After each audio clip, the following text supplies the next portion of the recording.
You have to slow down to hear audiobooks. Just like we are vulnerable to listening to authority without question, just like we are blind to indoctrination, unable to see fast enough that reality had been warped, we also have a problem of integration with knowledge and wisdom.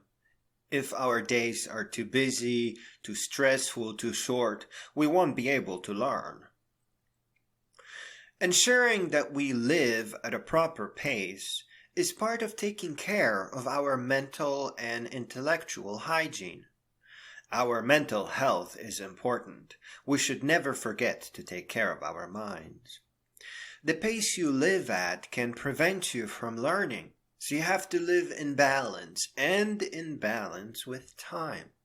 How do you know if you are out of balance? That is actually a very easy question to answer. When you feel like you need to go somewhere to think, it means you are out of balance and you need to reprioritize matters in your life. Thinking is critical to our well-being. Not being able to think or not being able to think clearly is a sign of trouble. Experiencing difficulty with thinking and having ideas means that we have to find a way to adjust our lifestyle.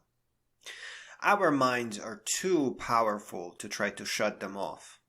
We are all geniuses, extremely powerful thinkers with infinite imaginations. Past the point where we adjust to be able to enjoy storytelling, we also have to choose books that feed our soul, that make us laugh and wonder. Our minds need storytelling for enriching our imagination.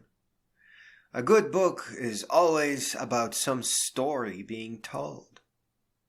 Finally, don't let yourself be tricked by the appearance of books or the simplicity and convenience of audiobooks.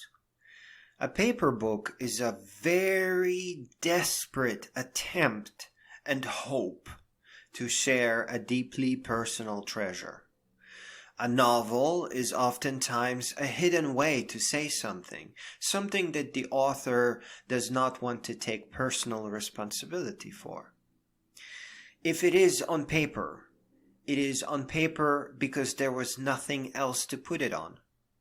What other way to transfer thought treasures is there? Paper is an improvement over storytellers that would memorize myths and then recite them back.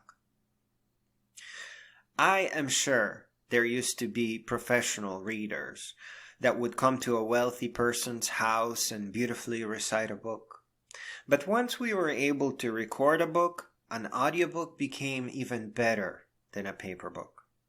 An audiobook can transfer more emotion, and a book that is well read by the author is a treasure indeed. An audiobook will transfer more wisdom than the paper version. And do not forget about documentaries, videos, lectures, and speeches. The modern age has been able to greatly enrich the transfer of wisdom. I beg you to inherit it all, and I hope you do. The greatest and most enriching science, philosophy, adventure, and storytelling books have not been created to make money or fame. The greatest works are works created out of love for future generations. Personal note. Due to the way copyright laws work, there are many beautiful books in the public domain. If you were to challenge yourself to voice certain books in the most beautiful of ways, I am sure people from all around the world would love you for it. Some books that come to mind are Meditations by Marcus Aurelius, The Art of War by Sun Tzu, and of course Hagakure by Yamamoto Tsunetomo. Also, keep in mind what a wonderful treasure recordings you made in your youth become as time flows. What great inheritance to the children of the future to hear their grandma reading Jack London, Leo Tolstoy, Herman Melville, H.G. Wells, Mark Twain, Mary Shelley, Sir Arthur Conan Doyle. And, and this is just between you and me, you could, spice up the slower, drier parts of said books.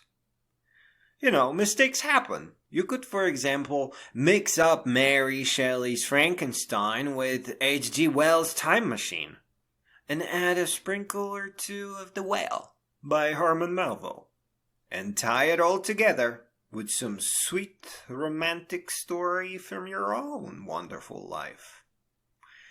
I assure you with all my heart, it will only make your art of reading that much more fascinating and beautiful.